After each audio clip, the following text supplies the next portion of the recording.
بسم اللہ الرحمن الرحیم. ناظرین، ویلاگ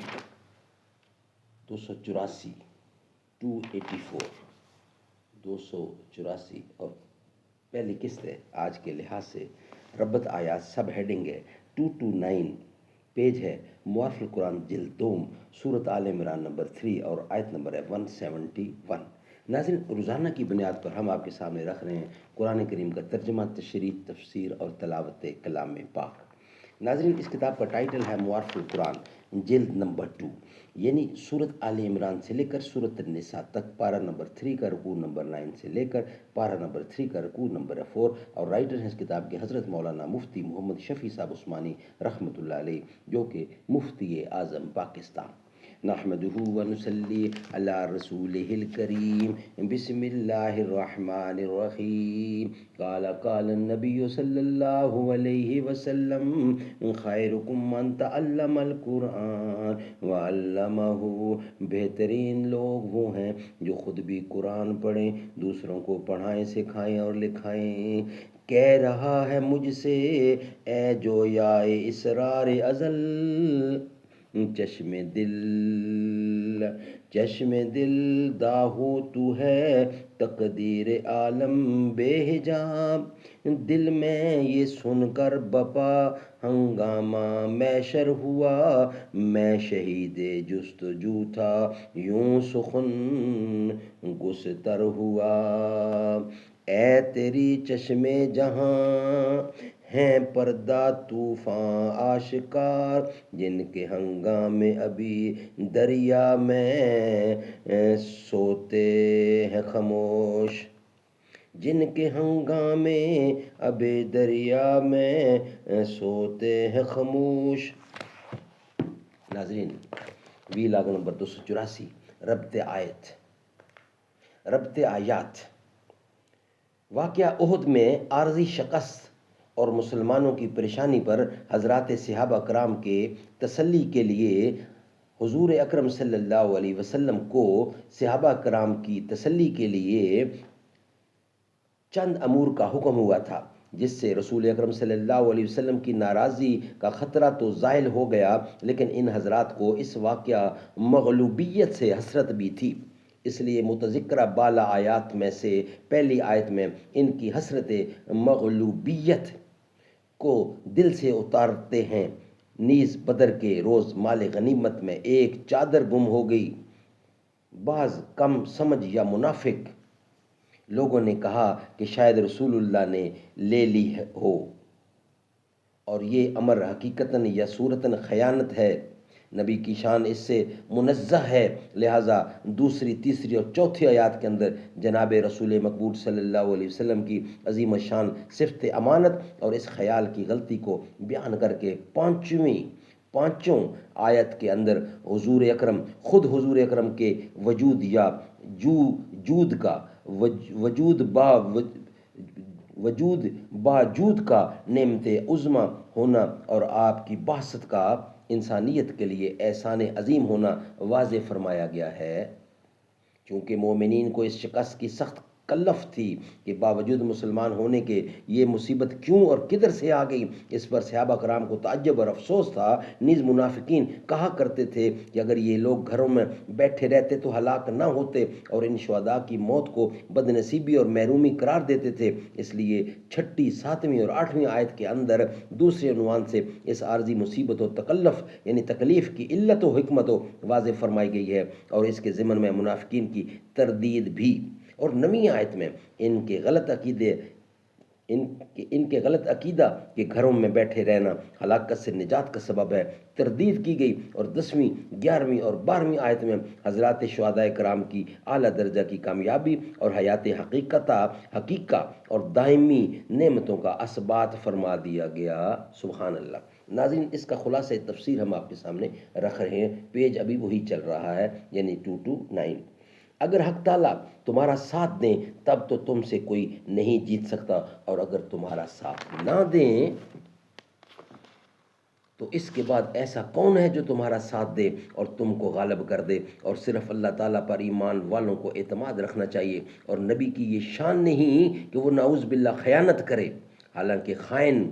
کی تو قیامت میں رسوائی اور فضیحت ہوگی، کیونکہ جو شخص خیانت کرے گا وہ شخص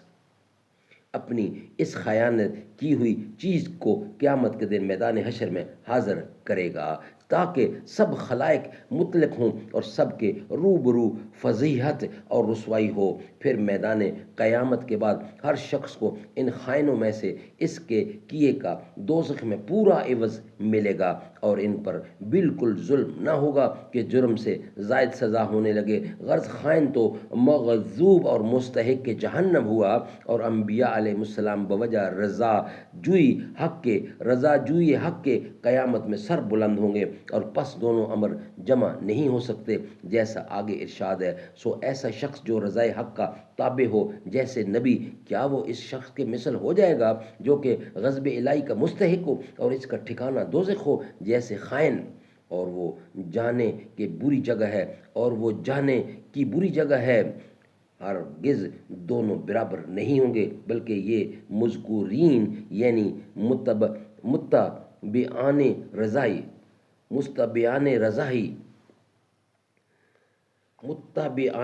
رضائے حق اور مغضوبین اور درجات میں مختلف ہوں گے۔ اللہ تعالیٰ کے نزدیک کہ متبع محبوب اور جنتی ہے اور مغضوب دوزخی ہے۔ متبع اور اللہ تعالیٰ خوب دیکھتے ہیں ان کے اعمال کو، اس لیے ہر ایک کے مناسب معاملہ فرما دیں گے۔ حقیقت میں اللہ تعالیٰ نے مسلمانوں پر بڑا احسان کیا ہے، جبکہ ان میں انہی کی جنس سے ایک ایسے عظیمت شان پیغمبر کو بھیجا ہے کہ وہ ان لوگوں کو اللہ تعالیٰ کی آیتیں اور احکام پڑھ سناتے ہیں، اور ظاہری اور باطنی گندگیوں سے ان لوگوں کی صفائی کرتے رہتے ہیں، اور ان کو کتاب الہی اور سمجھ کی باہمی بتلاتے ہیں، اور کتاب الہی اور سمجھ کی باتیں بتلاتے رہتے ہیں، اور بالیقین یہ لوگ آپ کی بعثت کے قبل سے سری غلطی یعنی شرک و کفر میں مبتلا تھے، اور جب احد یعنی جنگ احد میں تمہاری ایسی ہار ہوئی جس سے 2 گنا تم بدر میں جیت چکے تھے، کیونکہ احد میں 70 مسلمان شہید ہوئے اور بدر میں 70 کافروں کو قید اور 70 کو قتل کیا گیا تھا، تو کیا ایسے وقت میں تم بطور اعتراض نہ صحیح بطور تعجب کے یوں کہتے ہو کہ باوجود ہمارے مسلمان ہونے کے یہ ہار کدھر سے ہوئی، یعنی کیوں ہوئی؟ آپ فرما دیجئے کہ یہ ہار تمہاری طرف سے ہوئی۔ اگر حضور صلی اللہ علیہ وسلم کی رائے کے خلاف نہ کرتے تو نہ ہارتے، کیونکہ اس قید کے ساتھ وعدہ نصرت ہو چکا تھا۔ بے شک اللہ تعالیٰ کو ہر چیز پر پوری قدرت ہے۔ جب تم نے اطاعت کی اپنی قدرت سے تم کو غالب کر دیا، اور جب خلاف کیا اپنی قدرت سے تم کو مغلوب کر دیا، اور جو مصیبت تم پر پڑی جس روز کے دونوں گروہ مسلمانوں اور کفار کے باہم مقاتلہ کے لیے مقابل ہوئے یعنی احد کے دن، سو وہ مصیبت خدا تعالیٰ کے حکم سے ہوئی، کیونکہ چند دن یعنی چند حکمتیں تھیں جن کا بیان اوپر آ چکا ہے، اور ان میں سے ایک حکمت یہ ہے تاکہ اللہ تعالیٰ مومنین کو بھی دیکھ لیں، کیونکہ مصیبت کے وقت اخلاص و غیر اخلاص ظاہر ہو جاتا ہے، کیونکہ مصیبت کے وقت اخلاص و غیر اخلاص یعنی اخلاص اور غیر اخلاص دونوں ظاہر ہو جاتے ہیں، جیسا گزر چکا ہے۔ اور ان لوگوں کو بھی دیکھ لیں جنہوں نے نفاق کا برتاؤ کیا، اور ان سے شروع جنگ کے وقت جب کہ 300 آدمیوں نے مسلمانوں کا ساتھ چھوڑ دیا تھا، جیسا کہ پہلے آ چکا ہے۔ یوں کہا گیا کہ میدان جنگ میں او پھر ہمت ہو تو اللہ کی راہ میں لڑنا، یا ہمت نہ ہو تو گنتی میں بڑھا کر دشمنوں کی مدافعت کرنا، کیونکہ بہت سی بھیڑ دیکھ کر کچھ تو ان پر روب ہوگا اور اس سے شاید ہٹ جائیں۔ وہ بولے کہ اگر ہم ڈھنگ کی لڑائی دیکھتے تو ضرور تمہارے ساتھ ہو لیتے، لیکن یہ کوئی لڑائی ہے کہ وہ لوگ تم سے 3-4 گنا زیادہ، پھر ان کے پاس سامان بھی زیادہ، ایسی حالت میں لڑنا ہلاکت میں پڑنا ہے، لڑائی اس کو نہیں کہتے۔ حق تعالیٰ اس پر ارشاد فرماتے ہیں کہ یہ منافقین اس روز جبکہ ایسا خشک جواب دیا تھا، ارشاد فرماتے ہیں کہ یہ منافقین اس روز جب کہ ایسا خشک جواب دیا تھا، کفر سے ظاہراً بھی نزدیک تر ہو گئے، بنسبت اس حالت کے کہ وہ پہلے سے ظاہراً ایمان سے کس قدر نزدیک تھے، کیونکہ پہلے سے گو وہ دل سے مومن نہ تھے مگر مسلمانوں کے سامنے موافقت کی باتیں بناتے رہتے تھے۔ اسی روز ایسی طوطا چشمی غالب ہوئی کہ کھلم کھلا مخالفت کی باتیں منہ سے نکلنے لگیں۔ اس لیے پہلے سے جو ظاہری قرب ایمان کے ساتھ تھا وہ کفر کے قرب میں تبدیل ہو گیا، اور یہ قرب اس قرب سے زیادہ اس لیے ہے کہ موافقت کی باتیں دل سے نہ تھیں، اس لیے زوردار نہ تھیں، اور یہ مخالفت کی باتیں دل سے تھیں، اس لیے عبادت بھی زوردار تھی، اس لیے عبارت بھی زوردار تھی۔ یہ لوگ اپنے منہ سے ایسی باتیں کرتے ہیں جو ان کے دل میں نہیں، یعنی دل میں تو یہ ہے کہ ان مسلمانوں کا کبھی ساتھ نہ دیں گے، گو لڑائی ڈھنگ ہی کی کیوں نہ ہو، اور اللہ تعالیٰ خوب جانتے ہیں جو کچھ یہ اپنے دل میں رکھتے ہیں، اس لیے ان کے اس قول کا غلط ہونا اللہ تعالیٰ کو معلوم ہے۔ یہ ایسے لوگ ہیں کہ خود تو جہاد میں شریک نہ ہوئے اور اپنے ہم نسب بھائیوں کی نسبت جو کہ مقتول ہو گئے گھروں میں بیٹھے ہوئے باتیں بناتے ہیں کہ اگر ہمارا کہنا مانتے، یعنی ہمارے منع کرنے پر نہ جاتے تو بے فائدہ قتل نہ کیے جاتے۔ آپ فرما دیجئے کہ اچھا تو اپنے اوپر سے موت کو ہٹاؤ، اگر تم اس خیال میں سچے ہو کہ میدان میں جانے سے ہی ہلاکت ہوتی ہے، کیونکہ قتل سے بچنا تو موت ہی سے بچنے کے لیے مقصود ہے۔ جب وقت مقرر پر موت گھر بیٹھے بھی آ جاتی ہے تو قتل بھی وقت مقرر پر نہیں ٹل سکتا، اور اے مخاطب، جو لوگ اللہ تعالیٰ کی راہ میں یعنی دین کے واسطے قتل کیے گئے ہیں، ان کو اور مردوں کی طرح مردہ مت سمجھو، مت خیال کرو، بلکہ وہ لوگ ایک ممتاز حیات کے ساتھ زندہ ہیں اور اپنے پروردگار کے مقرب یعنی مقبول ہیں، ان کو رزق بھی ملتا ہے اور وہ خوش ہیں اس چیز سے جو ان کو اللہ تعالیٰ نے اپنے فضل و کرم سے عطا فرمائی ہے، مثلا درجات قرب وغیرہ، یعنی رزق ظاہری بھی ملتا ہے اور رزق معنوی بھی یعنی مسرت بھی، اور جس طرح وہ اپنے حال پر خوش ہیں اسی طرح جو لوگ ابھی دنیا میں زندہ ہیں اور ان کے پاس نہیں پہنچے بلکہ ان سے پیچھے رہ گئے ہیں، ان کی بھی اس حالت پر وہ شہداء خوش ہوتے ہیں کہ اگر وہ بھی شہید ہو جائیں تو ہماری طرح ان پر بھی کسی طرح کا خوف واقع ہونے والا نہیں، اور نہ وہ کسی طرح مغموم ہوں گے، غرض ان کو دو خوشیاں حاصل ہوں گی، ایک اپنے متعلق، دوسرا اپنے متعلقین کے متعلق۔ اگر ان دونوں خوشیوں کا سبب یہ بتلایا گیا کہ وہ اپنی حالت پر تو خوش ہوتے ہیں بوجہ نعمت و فضل خداوندی کے جس کا انہوں نے مشاہدہ کر لیا، اور دوسروں کی حالت پر خوش ہوتے ہیں اس وجہ سے کہ وہ وہاں جا کر مشاہدہ کر لیا کہ دوسروں کی حالت پر خوش ہوتے ہیں اس وجہ سے کہ وہاں جا کر مشاہدہ کر لیا کہ اللہ تعالیٰ اہل ایمان کے اعمال کا اجر ضائع نہیں کرتے، تو جو لوگ ان کی متعلقین پیچھے رہ گئے ہیں اور نیک اعمال جہاد وغیرہ میں لگے ہیں ان کو بھی ایسے ہی انعامات ملیں گے۔ سبحان اللہ، سبحان اللہ۔ ناظرین، یہ ولاگ ہمارا یہاں ہی کمپلیٹ ہوتا ہے۔ نیکسٹ ولاگ انشاءاللہ ہوگا معارف و مسائل، اسی کے اوپر ہم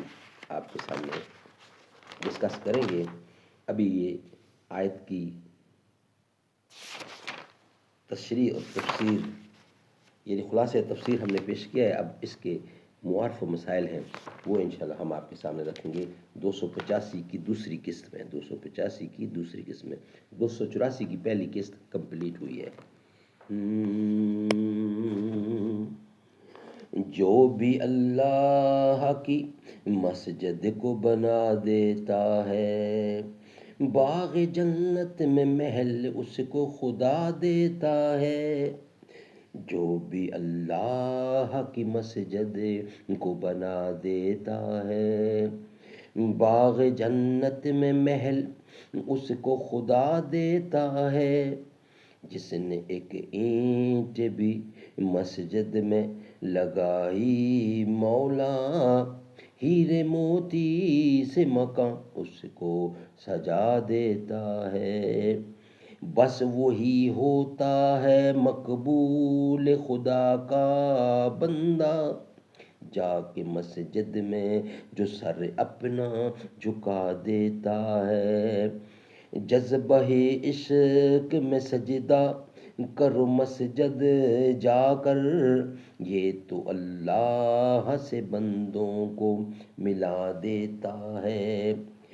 چھوڑ گر فرض نمازوں کو بھی جس نے قصدن، چھوڑا گر فرض نمازوں کو بھی جس نے قصدن، ایسے انسان کو اللہ سزا دیتا ہے۔ رب کی معراج ہوا کرتی ہے مومن کی نماز، سجدہ حق کی تجھے جنت کا پتہ دیتا ہے۔ رب کی معراج ہوا کرتی ہے مومن کی نماز، سجدہ حق کی تجھے جنت کا پتہ دیتا ہے۔